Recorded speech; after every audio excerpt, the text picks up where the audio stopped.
Un de ces jours, je construirai un parc d'attractions.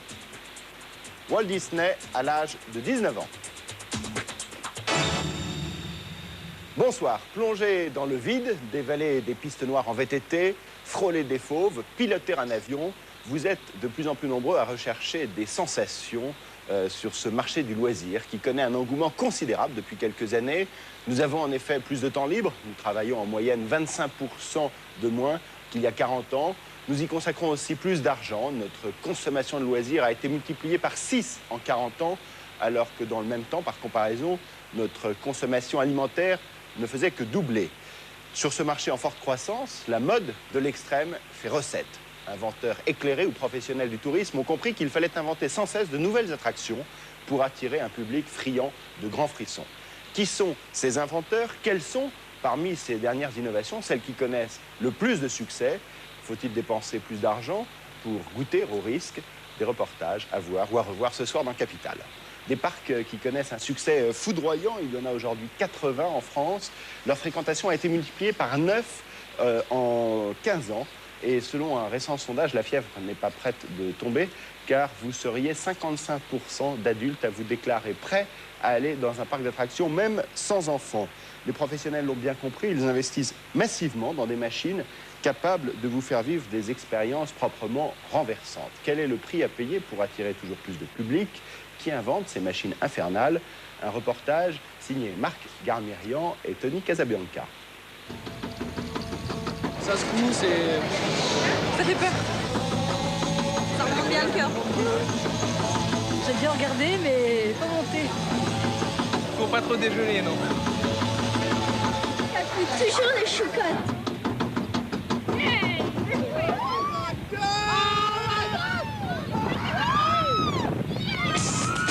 Les montagnes russes, le grand frisson. Ce sont les manèges les plus prisés des parcs d'attractions. Et pour vous faire peur, ils rivalisent d'imagination. Celui-ci est japonais, il s'appelle le Fujiyama et c'est le plus rapide du monde. 150 km/h dans les descentes. Mais il y a encore plus impressionnant, aux États-Unis, dans l'Ohio. Une pente quasi verticale sur 60 mètres de hauteur. Et pour des sensations inédites, le même parc vous propose ça. Vous avez les pieds dans le vide, alors attachez bien vos lacets avant le départ. Et des nouveautés comme ça, il y en a sans arrêt. Sur celui-ci, pas de virage. Mais le frisson est garanti avec la descente en marche arrière. La chute libre, c'est la tendance du moment. Voici le dernier modèle. On termine sa course en position allongée. Des attractions comme cela, tout parc qui se respecte se doit d'en avoir. Nous sommes au parc Astérix, près de Paris. La peur, c'est ça qui attire les gens sur le manège Goudurix. Plus d'un visiteur sur 3 y fait un tour. Le succès d'une attraction se mesure à la longueur de la file d'attente. Ici, le dimanche matin, il y a parfois 1 heure de queue. Mais attention, le manège n'est pas ouvert à tout le monde. Il faut passer sous une toise, taille minimum requise, 1,40 m. Et il y a quelques contre-indications. Interdit aux femmes enceintes, aux cœurs fragiles. Attention, tout s'envole, alors pas question de fumer, de boire ou de pique-niquer sur le manège. Le voyage ne dure que 52 secondes, alors il faut que le client en ait pour son argent. Et pour ça, le patron du parc a ses petits secrets. Démonstration. Le bruit que vous entendez, là, c'est fait exprès. C'est-à-dire qu'on pourrait faire monter le train en silence, sans aucun problème. Et là, on est en train de dramatiser la séquence. C'est-à-dire que les gens qui sont assis là-dedans, qui se disent « Mais qu'est-ce que je fais dans ce truc-là? Je devrais être resté par terre », on est en train de leur mettre la pression dessus. Vous allez entendre à la fin un raclement, qui est l'arrivée du train sur le sommet de l'ascenseur. Et après, il y a un grand silence et il plonge. Et là, ici.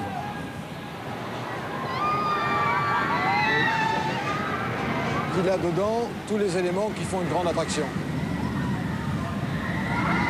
Donc ça, c'est la courbe bavaroise. Ensuite, vous avez le boomerang. Voilà. Après ça, vous avez un looping droit. Et après, on arrive dans le tire-bouchon. Et il se termine en douceur par une courbe serrée dont j'ai oublié le nom. Tout l'art, c'est d'intégrer dans la plus courte distance possible le maximum de figures. Mais tout ça a un prix. Ce Grand 8, inauguré il y a 10 ans, est l'attraction la plus chère du parc Astérix. Ça, c'est un joujou comme ça, sans décor, sans rien, à 35 millions. Qu'est-ce qui fait son prix? Le poids du métal. Parce qu'en fait, quand vous regardez, c'est avant tout des rails et des poteaux. Mais pour que le client revienne en matière de grands frissons, il faut sans cesse innover. Alors en 1997, Astérix a inauguré son deuxième Grand 8, Tonnerre de Zeus, 20 millions de francs. Ici, pas de looping, mais avec sa structure en bois et son côté brinque-ballant, le voyage est encore plus impressionnant.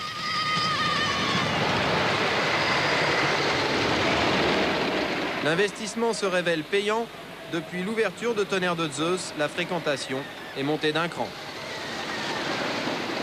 L'année dernière a été pour nous une année record, puisqu'on a fait 200 000 visiteurs de plus que l'année d'avant. Alors on pense que notre attraction y est pour quelque chose.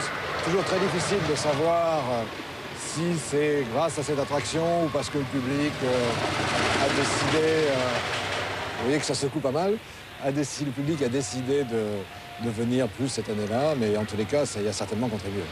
S'il se donne autant de mal, c'est aussi parce qu'à 50 km de là, il a un concurrent très sérieux. Disneyland Paris attire 6 fois plus de visiteurs que le parc Astérix. Et ici aussi, on applique la même recette, mais avec beaucoup plus de moyens. Chaque manège est un produit maison. Voici le dernier en date, Space Mountain, un Grand 8 qui simule un voyage dans l'espace. C'est l'attraction star du parc. Elle a été entièrement conçue par Disney. Comment mettons au point un tel monstre? Chas McEwan est ce qu'on appelle ici un imagineur. Ça n'est pas dans le dictionnaire, mais ça veut dire que son boulot, c'est d'imaginer.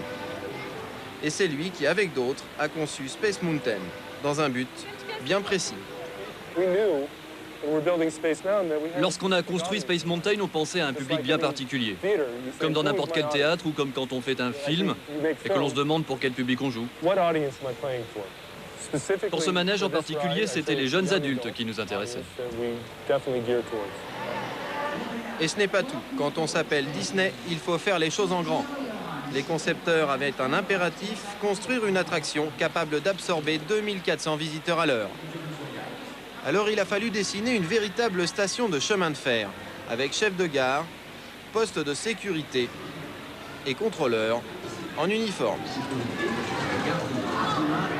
Cette lumière rouge, c'est le signal du départ. Il y en a un toutes les 36 secondes.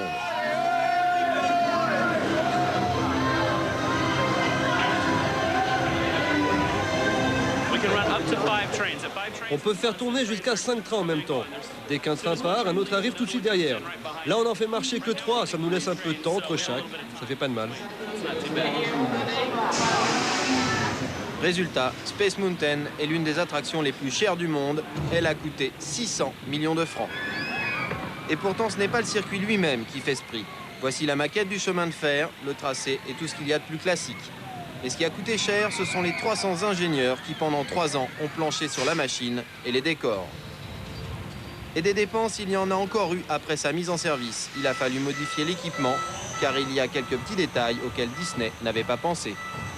Disons que les oreillettes n'existaient pas au départ, et disons les appuis-têtes non plus. Ça a été rajouté parce qu'à chaque fois que le train change de côté, disons que la tête des gens est quand même assez ballottée dans tous les sens. Donc, ils ressortaient avec pas mal de mal aux oreilles. Donc tout a été refait de façon à ce qu'on se cale bien. Des attractions comme ça, il ne s'en vend qu'une trentaine chaque année. Le plus souvent, les parcs conçoivent les manèges, mais la fabrication se fait ailleurs. C'est dans ce décor bucolique de la Forêt Noire en Allemagne que se cache un des plus gros fabricants de sueur froide. Nous sommes chez Mack, et dans la famille, on fait du manège depuis 200 ans. Voici Kurt, c'est le responsable de cette usine où l'on monte une vingtaine d'attractions chaque année. Un vrai travail de précision. Sur ces ordinateurs, les ingénieurs passent en moyenne 6 mois pour un modèle classique. Ils ont fait des études très pointues et pourraient tout aussi bien dessiner des rames de métro ou des TGV. Ce bureau, c'est le cœur du système. C'est l'endroit le plus important. Si on fait une erreur ici, ça peut coûter une fortune. Et voici les plans. Il peut y en avoir plusieurs milliers pour un seul grand 8. Mais ils ne sortent pas d'ici. Secret de fabrication. Ce sont des dessins industriels. Normalement, on ne donne jamais ça aux clients. On ne sait pas ce qu'ils pourraient faire avec. En construire un eux-mêmes? Ce sera difficile. Étape suivante, la fabrication. Pour les véhicules, l'essentiel du travail est fait à la main. Il faut près d'1 mois pour finir une demi-douzaine de wagonnets comme celui-ci. À l'arrivée, ça devient une bûche et ça coûte 80 000 francs, le prix d'une voiture. Et dans un manège, il en faut en moyenne 25. La dernière étape, c'est l'assemblage du circuit. Et la surprise, ça ne se passe pas chez le client, mais dans la cour de l'usine. Qu'est-ce que vous faites là? Vous construisez un parc d'attractions? Non, non. C'est juste pour le tester. Quand on a fini les rails, on monte tout le manège, on fait passer quelques wagons sur le rail, on voit comment il se comporte, si c'est bien courbé ou pas. S'il y a des erreurs, on doit les corriger avant de les envoyer chez le client. C'est un énorme travail qui prend plusieurs semaines. Mais c'est la seule façon de s'assurer que le manège fonctionne. Il sera ensuite démonté puis remonté chez le client. Celui-ci va partir en Belgique. Toutes les pièces sont faites sur mesure pour chaque client. On n'a jamais fait de série où on en construit 10 à la suite. On est déjà content quand on peut en construire 2 d'un seul coup. Là, on économise un peu d'argent. Mais les Mack ne font pas que répondre aux commandes des clients, ils développent aussi leur propre modèle. Et pour les faire connaître, ils ont carrément ouvert, pas loin de leur usine, Europa Park. Un temple du loisir qui accueille chaque année 3 millions de visiteurs. La vitrine idéale. Ça, c'est leur dernier modèle, Euromir, avec des wagonnets qui tournent sur eux-mêmes. Ils ont mis plusieurs années à le concevoir et pour le rentabiliser, il leur faut en vendre au moins 3 exemplaires à 70 millions de francs pièce.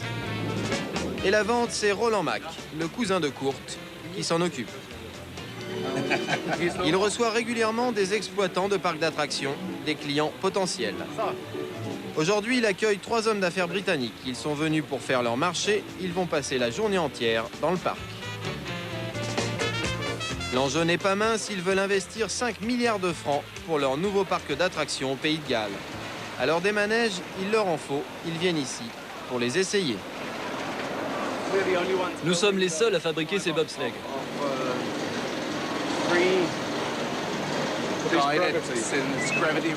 Oui, c'est ça. Il y en a un qui fonctionne au Japon, un en Angleterre, un en Amérique et 2 en Allemagne.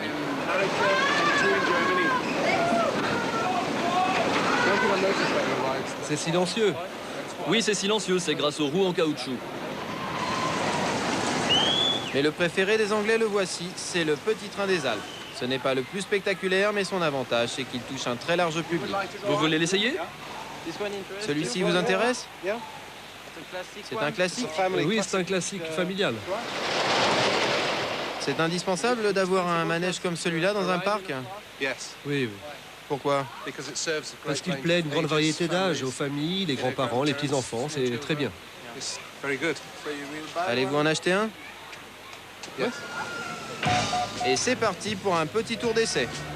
S'ils l'achètent, ils devront débourser 10 millions de francs. Mais en attendant, ils prennent du bon temps. C'est ce qu'on appelle travailler en s'amusant.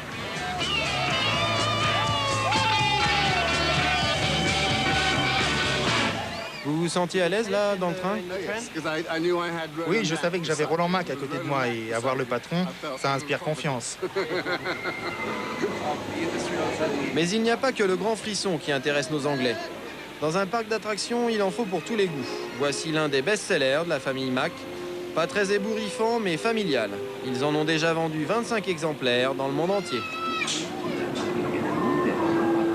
On a fait beaucoup de différents dessins.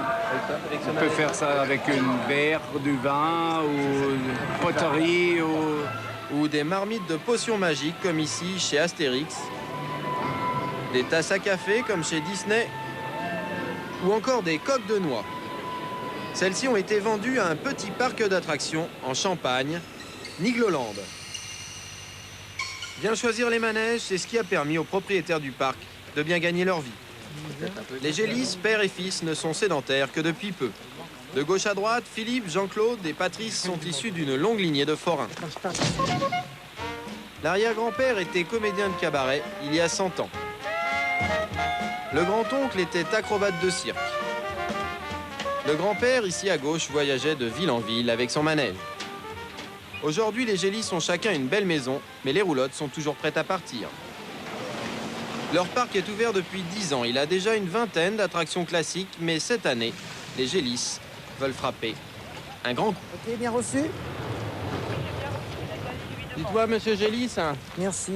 qu'est-ce qu'il y a dans ce hangar, là? Ah, là, c'est la surprise du chef. C'est-à-dire? Là, c'est Spatial Experience. Qu'est-ce que c'est que ça? Alors, Spatial Experience, c'est la plus grosse attraction qu'on aura réalisée jusqu'à maintenant. C'est un gros rang 8 qui est donc thématisé spatial. Que le voyage dans l'espace, ce sera sûrement l'avenir de l'homme. Et puis aussi, il faut le dire, c'est pour profiter du battage que notre collègue Euro Disney a fait autour de son attraction. Alors là, nous allons entrer dans le cosmos. Alors allons-y. Ce grand 8, Patrice Gélis l'a lui aussi commandé chez Mack en forêt noire. Dernier préparatif, il doit ouvrir au public dans une quinzaine de jours. C'est un modèle unique, personne ne l'a encore essayé. Et pour Patrice Gélis, c'est un énorme enjeu. Il y a investi plus de la moitié des recettes de l'année. Le manège seul, simplement la structure métallique et les trains représentent environ 16 millions de francs, ce qui est à peu près 2 fois le prix d'un manège normal que nous avons l'habitude d'installer. Mais avec cette attraction, les frères Gélis espèrent attirer dans le parc 50 000 visiteurs supplémentaires cette année. Alors tout est peaufiné dans les moindres détails, à commencer par la musique. On a mis quelques watts là, oui, il va falloir que ça déménage un petit peu. Comme dans une boîte de nuit, il faut chauffer l'ambiance. On va déjà les avoir préparés dans la station, après là dans la montée.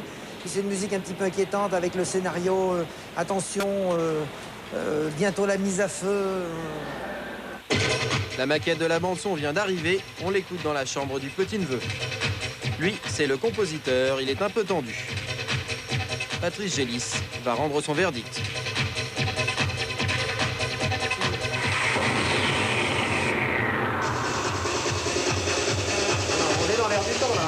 Voilà, et là tu as 5, 4, 3, 2, 1, et les deux viennent se greffer, mise à feu.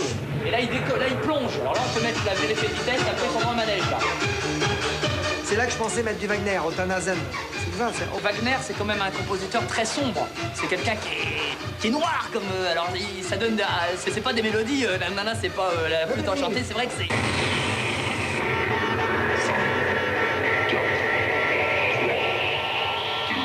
Finalement, la musique sera retenue. Reste maintenant un point important, assurer la sécurité du manège. C'est une véritable obsession. 4 techniciens de chez Mack sont venus tout spécialement d'Allemagne superviser le montage pendant 1 mois et demi. Facture 4 000 francs par jour et par technicien. Et chaque pièce assemblée porte le numéro d'identification de son soudeur. Si on a soudé une pièce, on est obligé de frapper notre numéro dedans. Ben, s'il y a une pièce qui est défectueuse, il faut savoir d'où elle vient, cette pièce. Une enquête. C'est jamais arrivé, mais faut pas que ça arrive. Ce qui ne doit pas arriver, c'est bien sûr un accident. Avant l'ouverture, le manège sera vérifié par une société de contrôle technique. Il n'existe en France aucune réglementation spécifique pour la sécurité des manèges.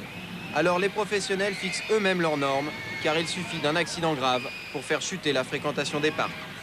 La sécurité, c'est ce qu'il y a de plus important dans notre métier. On transporte des gens. Tous nos engins dans le monde transportent 3 plus de passagers qu'une grosse compagnie aérienne. Quand vous avez un avion qui se crache, il y a 300 victimes. Alors que nous, on n'a jamais eu 300 morts, même si vous additionnez les 200 dernières années. Mais le risque zéro n'existe pas. Le 8 mai 1998, une jeune fille a été éjectée de ce manège à la Foire du Trône à Paris. Heureusement, elle n'a été que blessée. En 1997, en Belgique, des passagers sont restés 1 heure, la tête en bas, coincés en haut d'un looping. Et ces accidents sont rarissimes. Statistiquement, vous n'avez qu'une chance sur 100 millions qu'il vous arrive quelque chose sur un grand 8.